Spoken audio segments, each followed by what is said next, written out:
Hello dear student, welcome to RB coaching classes. एक बार फिर से मैं संतोष कुमार आपको फिजिक्स की क्लास में आपका स्वागत करता हूं। तो इसके पहले हम लोगों ने पढ़ा पिछले वीडियो में कूलाम का नियम। तो अब हमको पढ़ना है कूलाम के नियम का सदिश स्वरूप। तो कूलाम के नियम का सदिश स्वरूप पढ़ने के से पहले हम पहले जानते हैं सदिश क्या होता है। तो सदिश के लिए इसके पहले आप पढ़े होंगे 11 क्लास में, तो एक बार फिर से हम रिवीजन करा देते हैं केवल सदिश की परिभाषा। सदिश राशि वे भौतिक राशियां होती हैं जिनमें परिमाण और दिशा दोनों होती है, जिसे हम सदिश राशि कहते हैं। अर्थात हम ये कह सकते हैं कोई भी सदिश राशि अगर व्यक्त करना है तो उसमें परिमाण के साथ साथ दिशा भी होना अनिवार्य है। तो अगर परिमाण के साथ दिशा होगी तो वो सदिश राशि कहलाएगी, और केवल परिमाण होगा तो वो सदिश राशि नहीं होगी। तो आइए हम लोग पढ़ते हैं कूलाम के नियम का सदिश स्वरूप। तो कूलाम के नियम में सदिश स्वरूप जो हमको पढ़ना है, सबसे पहले हम ले लेते हैं एक एक्स वाई प्लेन। तो ये आपका एक्स वाई प्लेन दिखाया गया है, और इस एक्स वाई प्लेन में हम दो स्थिर बिंदु आवेश ले लेते हैं Q1 और Q2 के रूप में, जो बिंदु A और B पर क्रमशः स्थिर हैं। ये आपका चित्र में प्रदर्शित किया गया है। तो यही सबसे पहले हमको मान लेना है। आप लिख भी लेंगे, माना दो आवेश Q1 व Q2 मूल बिंदु से वेक्टर R1 व वेक्टर R2 दूरी पर स्थित हैं, जो चित्रानुसार प्रदर्शित हैं। तो ये चित्र के अनुसार आपको दिखाया गया है क्या किस प्रकार से कौन स्थिर है। तो अब हम देखते हैं, यहाँ देखिए दो बिंदु आवेश हैं, तो कूलाम का नियम कहता है कि इस पर वैद्युत बल काम करेंगे। तो जब ये वैद्युत बल काम कर रहे हैं तो हम देखते हैं किस प्रकार से वो काम करेंगे, और सदिश रूप में काम दिखाना है हमको। तो सदिश रूप में दिखाने का मतलब है कि यहाँ परिमाण के साथ साथ हमें दिशा को भी व्यक्त कर देनी है। तो देखिए जो A से B की ओर ये बल दिख रहा है F21 ये आपका दिखाया गया है A से B की दिशा में बाहर की ओर, और जब हम इसको कहेंगे B से A की ओर दिखाएंगे, इसको विपरीत चिन्ह में दिखाएंगे, तो यहाँ B से A की ओर F12 हो जाएगा। तो अब ये आपको देखना है, हम एक की चर्चा करेंगे, अगले को परिवर्तित करके दिखा देंगे, आपको बता देंगे, कर लीजिएगा। तो देखिए सबसे पहला काम है कि हमें AB के बीच की डिस्टेंस निकाल लेनी है, मीन्स Q1 और Q2 के बीच की डिस्टेंस। तो अब ये लिखा गया है आवेश Q1 से Q2 के बीच की दूरी, अर्थात हम इसी को लिख सकते हैं AB। तो AB इक्वल टू क्या लिखा जाएगा, OB minus OA, vector OB minus vector OA। तो अब इनकी वैल्यू देखिए, OB की वैल्यू है वेक्टर R2, OA की वैल्यू है वेक्टर R1। तो यही लिख दिया गया R2 माइनस R1। तो ये हुआ AB के बीच की दूरी। तो AB इक्वल टू हम ये लिख सकते हैं।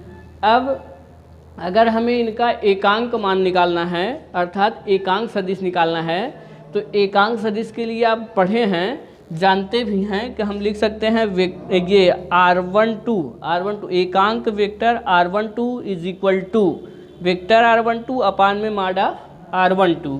तो ये आपका मापांक रूप में दिखाया गया, अर्थात एकांक सदिश को व्यक्त किया गया। अब हम देखते हैं कि जो Q1 से Q2 पर बल आरोपित होता है, तो ये किस प्रकार से काम करेगा। तो इसको देखने के लिए हम लिखेंगे, यहाँ बगल में लिखते हैं, Q1 से Q2 की ओर बल वेक्टर F21। अब देखिए सदिश रूप में दिखाना है, तो 1/4 एप्सिलॉन 0, और यहाँ हो जाएगा Q1 Q2 अपान में इनके बीच की डिस्टेंस को हम दिखाए हैं AB से, तो लिख ले रहे हैं AB स्क्वायर, और इंटू एकांक सदिश R12 कैप लिख लिया गया।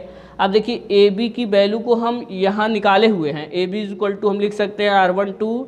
अब यहाँ vector R2 minus vector R1, तो अब इसको हम चेंज कर रहे हैं इसी में, तो ये हो जाएगा आपका 1/4 एप्सिलॉन 0, और ये Q1 Q2 अपान में R12 का स्क्वायर, और यहाँ आपका हो जाएगा R12 कैप को हम इसी स्टेप में चेंज कर ले रहे हैं। R12 कैप को हम इतना लिख सकते हैं, तो इसलिए इसी स्टेप में आप इसे परिवर्तित कर दीजिए। वेक्टर r12 और अपान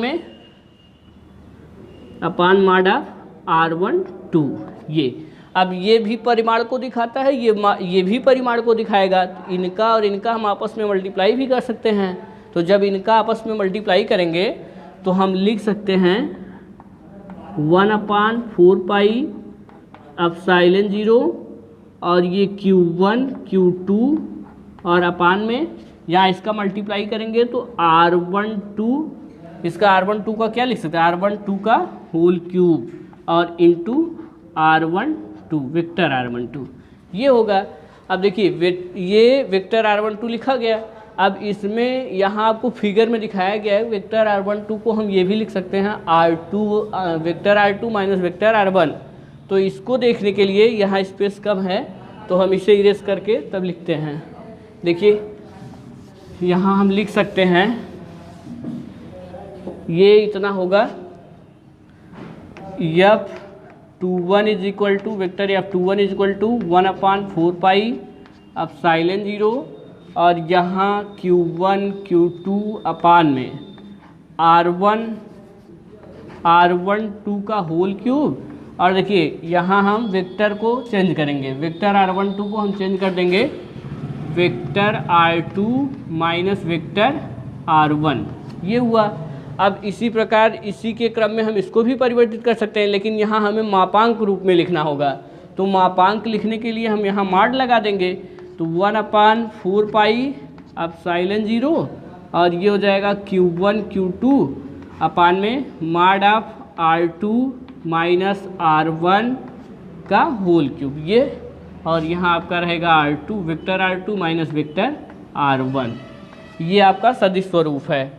तो अभी A से B की दिशा में दिखाया गया। इसके पहले हमने बताया कि दोनों का परिमाण सेम आएगा लेकिन दोनों की दिशाएं डिफरेंट होंगी। तो जो परिवर्तन आपको करना है आप देख लीजिए थोड़ा सा। जब अभी हमने A से B की दिशा में दिखाया है, जब B से A की दिशा में दिखाएंगे तो f12 आएगा। तो ये जो r12 आया है वो 2 1 के रूप में हो जाएगा। तो यहाँ 1 हो जाएगा, यहाँ 2 हो जाएगा। तो ये स्थिति थोड़ी सी परिवर्तित हो जाएगी, लेकिन दोनों का जो बल होगा वो परिमाण में इक्वल आएगा। परिमाण नहीं परिवर्तित होगा, लेकिन इनकी दिशा यहाँ A से B थी, वहाँ B से A हो जाएगी। तो दिशा बदलने के कारण हम उसी को क्या लिखेंगे, यहाँ जो f21 लिखा गया है वो हो जाएगा आपका f12। तो f12 होगा तो इसका मतलब ये दोनों परिमाण में इक्वल होंगे, लेकिन दिशा अपोजिट होने के कारण हम इसी को ऐसे भी लिख सकते हैं कि f12 is equal to f21 ये माइनस साइन के साथ। अब ये माइनस साइन दिखाता है कि ये एक दूसरे के बराबर होंगे लेकिन दिशाएं विपरीत होंगी, तो इसलिए ये माइनस साइन से लिखा गया। तो इसी को हम न्यूटन का तृतीय नियम भी कहते हैं, जिसे क्रिया प्रतिक्रिया के नियम से आप जानते हैं। क्रिया प्रतिक्रिया नियम के आधार पर वहाँ भी आपको दिखाया गया होगा। वहाँ तो ऐसे ही डायरेक्टली लिखा जाता था f1 is equal to minus f2। तो बात वही है, एक बार यहाँ Q1 से Q2 की ओर बल है, एक बार यहाँ Q2 से Q1 की ओर बल है। हाँ तो दोस्तों अब हमारा अगला पार्ट है परावैद्युतांक अथवा अपेक्षिक वैद्युतशीलता। अब इसके विषय में हम लोग पढ़ेंगे। तो देखिए सबसे पहले हम लोग पढ़ेंगे कि निर्वात में वैद्युत बल क्या होता है। निर्वात में वैद्युत बल जब लिखेंगे, देखिए निर्वात में वैद्युत बल, निर्वात में बल निकालेंगे तो आप कूलाम के नियम से जानते हैं F is equal to 1/4 pi epsilon 0 Q1 Q2 upon में r²। ये आपका निर्वात में है। निर्वात में है तो अब जब कोई परावैद्युतांक माध्यम आएगा तो यहाँ ये जो एप्सिलॉन 0 लिखा गया है ये तो अभी निर्वात का मतलब है ना, तो वहाँ हवा होगा न ही जल होगा, बिल्कुल निर्वात, वहाँ कुछ भी उपस्थित नहीं होगा। तो कुछ भी उपस्थित नहीं है इसका मतलब वो निर्वात होगा। तो अब हम के परावैद्युतांक वाले माध्यम में बल देखेंगे। जब कोई परावैद्युतांक माध्यम रहेगा तब कितना बल काम करेगा ये देखना है। तो यहाँ लिख लेंगे के परावैद्युतांक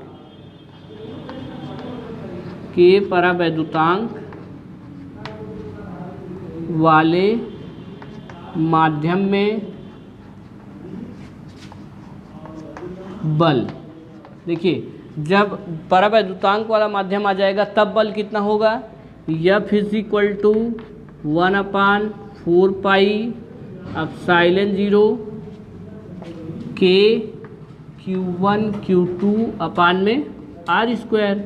ये अब देखिए यहाँ एप्सिलॉन 0 K, क्योंकि परावैद्युत माध्यम स्थित है इसलिए एप्सिलॉन 0 K लिखा गया, और जबकि आपका यहाँ निर्वात था इसलिए केवल एप्सिलॉन 0 लिखा गया।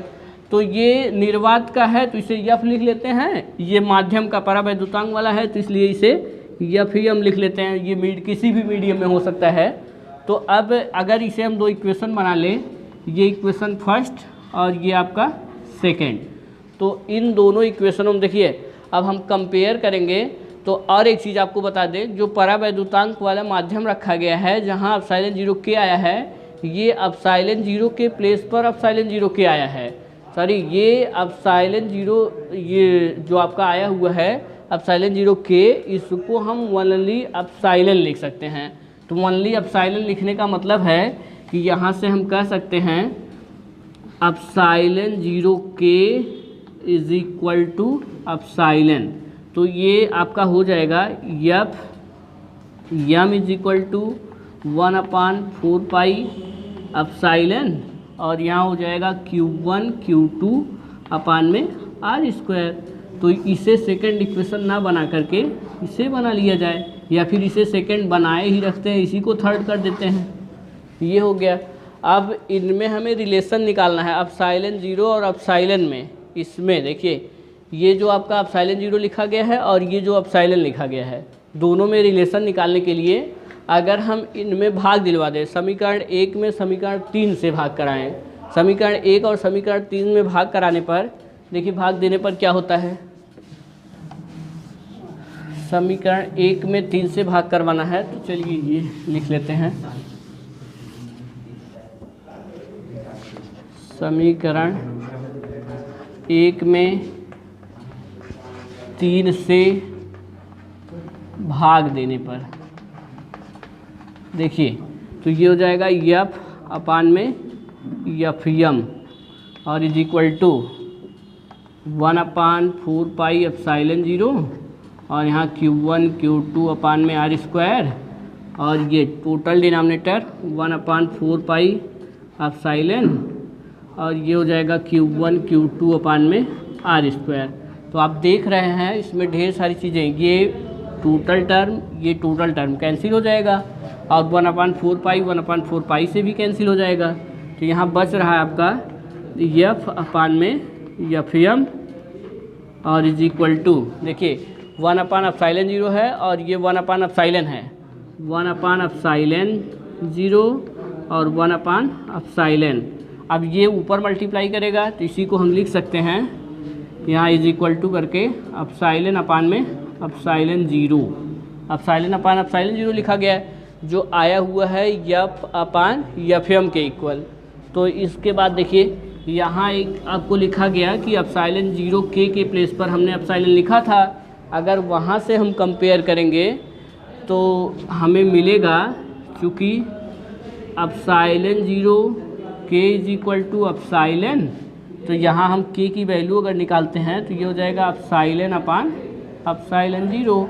अब इसी को हम इसके इक्वल भी लिख सकते हैं, जब इसको F upon FM is equal to epsilon upon epsilon 0 और ये K is equal to epsilon upon epsilon 0, तो इसका जहाँ ये मान आया होगा वहाँ हम K लिख सकते हैं। तो हम ये भी कहेंगे F upon FM is equal to F upon FM is equal to capital K, या फिर इसी को एप्सिलॉन अपान एप्सिलॉन 0 ये भी लिखा जा सकता है, क्योंकि ये आपस में इक्वल है इसलिए ऐसा किया जा सकता है।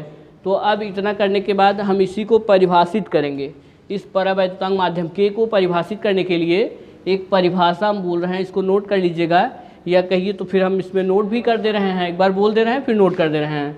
तो परिभाषा है आपका किसी परावैद्युत माध्यम की परावैद्युतशीलता जो होती है, देखिए हम इसके according F upon FM is equal to K is equal to epsilon upon epsilon 0, इसके आधार पे हम विद्युतशीलता या आपेक्षिक विद्युतशीलता, ये जो डिफिनीशन लिखी गई आपेक्षिक विद्युतशीलता, इसकी डिफिनीशन बताते हैं। तो देखिए होता क्या है, यहाँ हम मानेंगे, लिख लेंगे, परिभाषा में बोल रहे हैं, धीरे धीरे आप परिभाषा नोट कर लीजिएगा। किसी परावैद्युत माध्यम की विद्युतशीलता अपसाइलेन तथा निर्वात की विद्युतशीलता अपसाइलेन 0 का अनुपात परावैद्युतांक अथवा आपेक्षिक वैद्युतशीलता कहलाता है। तो एक बार फिर से हम परिभाषा को रिपीट कर दे रहे हैं। किसी परावैद्युत माध्यम की वैद्युतशीलता अपसाइलेन तथा निर्वात की वैद्युतशीलता का अनुपात परावैद्युतांक अथवा आपेक्षिक वैद्युतशीलता कहलाती है, जिसे हम K से प्रदर्शित करते हैं। तो ये डिफिनेशन भी आप जानते रहेंगे। अब आगे हम लोगों को पढ़ना है वैद्युत क्षेत्र। तो नेक्स्ट हेडिंग हम लोग लिखेंगे वैद्युत क्षेत्र। हाँ, तो हम लोग अब पढ़ेंगे वैद्युत क्षेत्र। वैद्युत क्षेत्र की केवल डिफिनेशन जाननी है आपको। वैद्युत क्षेत्र होता क्या है, तो देखिए वैद्युत क्षेत्र में हम लोग पढ़ेंगे आवेश अथवा आवेश समुदाय के चारों ओर का वह क्षेत्र जहाँ अन्य आवेश ले जाने पर वह आकर्षण अथवा प्रतिकर्षण का अनुभव करता है, वैद्युत क्षेत्र कहलाता है। परिभाषा एक बार आपको हम फिर से बता दे रहे हैं। देखिए जैसे अगर हम मान लेते हैं ये एक आवेश है और ये एक आवेश समुदाय है। आवेश अथवा आवेश समुदाय के चारों ओर का वह क्षेत्र जहाँ कोई अन्य आवेश ले जाने पर वह आकर्षण अथवा प्रतिकर्षण का अनुभव करेगा। अर्थात अगर हम यहाँ कोई दूसरा आवेश ले जाएंगे, ये Q0 है और यहाँ Q1 जब ले जाया जाएगा तो इसमें जब इसके अंतर्गत ये पहुँचेगा, इस बाउंड्री को पार करेगा, तो या तो आकर्षित होगा या प्रतिकर्षित होगा, क्योंकि जो आकर्षण और इसमें वैद्युत बल जो होते हैं वो आकर्षण और प्रतिकर्षण दोनों होते हैं। तो इसलिए इसमें हो सकता है कि ये प्रतिकर्षित हो, तो प्रतिकर्षित होगा तो प्रतिकर्षण बल का अनुभव करेगा, और जब इसकी ओर खींचेगा अर्थात आकर्षित होगा तो आकर्षण बल का अनुभव करेगा। तो इसलिए कहा जा रहा है कि आवेश अथवा आवेश समुदाय के चारों ओर का वह क्षेत्र जहाँ कोई अन्य आवेश ले जाने से वह आकर्षण अथवा प्रतिकर्षण का अनुभव करता है, वैद्युत क्षेत्र कहलाता है। अब वैद्युत क्षेत्र की तीव्रता के लिए हम लोग पढ़ेंगे वैद्युत क्षेत्र की तीव्रता। देखिए तीव्रता भी इसी समय पढ़ लिया जाए, वैद्युत क्षेत्र की तीव्रता। अब यहाँ वैद्युत क्षेत्र की तीव्रता के लिए डिफिनीशन सिंपल है। जब हम किसी एकांक परीक्षण आवेश होगा और उस पर कोई वैद्युत बल इस प्रकार से काम करेगा तो वही वैद्युत बल होगा वही वैद्युत क्षेत्र की तीव्रता कहलाएगी। अर्थात डिफिनीशन आप फिर से एक बार सुन लीजिए। एकांक परीक्षण आवेश पर लगने वाले वैद्युत बल को वैद्युत क्षेत्र की तीव्रता कहते हैं। तो यहाँ देखिए, जैसे अगर हम मान लेते हैं वैद्युत क्षेत्र की तीव्रता को हम कैपिटल E से प्रदर्शित करते हैं, ये कैपिटल E वैद्युत क्षेत्र की तीव्रता। अब यहाँ हो जाएगा F वेक्टर F अपान Q0, ये इसी से डिफिनीशन लिखी गई। तो ये आपका एकांक परीक्षण आवेश है और ये उस पर लगने वाला वैद्युत बल है। तो एकांक परीक्षण आवेश पर लगने वाले वैद्युत बल को वैद्युत क्षेत्र की तीव्रता कहते हैं। तो अब इसमें हम बिंदु आवेश के कारण वैद्युत क्षेत्र की तीव्रता ज्ञात करने के लिए एक हेडिंग आपकी बताई जाएगी, अभी बता रहे हैं उसको हम। तो पहले आप इस परिभाषा को, दोनों परिभाषाएं जो बताएगी उसको नोट करिए, फिर अगली हेडिंग हम लोग पढ़ते हैं। हाँ, तो दोस्तों हम लोग अब आगे बढ़ेंगे बिंदु आवेश के कारण वैद्युत क्षेत्र की तीव्रता। वैद्युत क्षेत्र की तीव्रता में हम यहाँ एक बिंदु आवेश ले लेते हैं Q। एक बिंदु आवेश जो K परावैद्युतांक वाले माध्यम में स्थित है, इसे हमें लिख लेना है मान के। माना कोई बिंदु आवेश K परावैद्युतांक वाले माध्यम में स्थित है। अब ये K परावैद्युतांक वाले माध्यम में स्थित है, तो इससे स्मॉल r दूरी पर एक Q0 परीक्षण आवेश, देखिए Q से स्मॉल r दूरी पर एक Q0 परीक्षण आवेश स्थित है। अब इन्हीं के बीच हमें निकालना है वैद्युत क्षेत्र की तीव्रता। तो सबसे पहले अब हम देख रहे हैं कि यहाँ दो बिंदु आवेश हो गए। जब दो बिंदु आवेश हो जाएंगे तो हमको वैद्युत बल की गणना करनी होगी। तो पहले वैद्युत बल की गणना करने के लिए हम कूलाम के नियम के आधार से लिखेंगे। कूलाम के नियम से हम कह सकते हैं कि दो स्थिर बिंदु आवेशों के बीच लगने वाला आकर्षण तथा प्रतिकर्षण बल उनकी मात्राओं के गुणनफल के अनुक्रमानुपाती तथा उनके बीच की दूरी के वर्ग के व्युत्क्रमानुपाती होता है। तो हम इसके आधार पर लिख सकते हैं F इज इक्वल टू, देखिए यहाँ लिख दें कूलाम के नियम से, कूलाम के नियम से, देखिए कूलाम के नियम से हम लिख सकते हैं F is equal to 1/4 pi epsilon 0 के, परावैद्युत, यहाँ परावैद्युतांक माध्यम है इसलिए के लिख रहे हैं। F is equal to 1/4 pi epsilon 0 के, और ये हो जाएगा इंटू Q0 अपान में R स्क्वायर, ये Q0 अपान R स्क्वायर। अब देखिए यहाँ अगर हम एकांक परीक्षण वैद्युत क्षेत्र की तीव्रता निकालनी है तो एकांक परीक्षण आवेश की बात करेंगे। तो जब हम एकांक परीक्षण आवेश की बात करेंगे तो इसी को लिख सकते हैं, अगर हम यहाँ से क्या करें, Q0 को यहाँ कर दें अर्थात क्रॉस मल्टीप्लाई कर दें, तो इसी को लिख सकते हैं F अपान में Q0, और यहाँ बचेगा क्या, यहाँ आपका हो जाएगा 1/4 पाई एप्सिलॉन 0 के, और ये हो जाएगा Q अपान में R स्क्वायर। अब देखिए अभी इसके पहले हमने परिभाषा बताया वैद्युत क्षेत्र की तीव्रता की, एकांक परीक्षण आवेश पर लगने वाले वैद्युत बल को वैद्युत क्षेत्र की तीव्रता कहते हैं। तो यहाँ जब ये आपका बल है और ये एकांक परीक्षण आवेश है तो इसके प्लेस पर हम लिख सकते हैं कैपिटल E, तो अर्थात हम लिखेंगे, यहाँ देखिए हम लिख सकते हैं, चूँकि हम जानते क्या हैं, चूँकि capital E is equal to F upon में Q0 ये होता है, तो जब हम इसके प्लेस पर E लिखेंगे तो इसलिए हो जाएगा हमारा वैद्युत क्षेत्र की तीव्रता E is equal to 1/4 pi epsilon 0, और यहाँ हो जाएगा Q अपान में R स्क्वायर। ये किसी एक बिंदु आवेश के कारण वैद्युत क्षेत्र की तीव्रता है। ये आप इस फार्मूले को याद रखेंगे, आगे न्यूमेरिकल में इसकी ज़रूरत पड़ेगी। अब आगे का पोर्शन जो बचा हुआ पार्ट है इसका परावैद्युतांक के आधार पर हमें अभी और हेडिंग पढ़नी है, जिसमें आपका वैद्युत द्विध्रुव है, वैद्युत द्विध्रुव के कारण वैद्युत क्षेत्र की तीव्रता है, अक्षीय स्थिति, निरक्षीय स्थिति, ये सब आपको इसके बाद वाले वीडियो में बताया जाएगा। तब तक आप हमारे वीडियो को देखते रहिए, लाइक करिए, सब्सक्राइब करिए और दोस्तों के साथ शेयर भी करिए। धन्यवाद।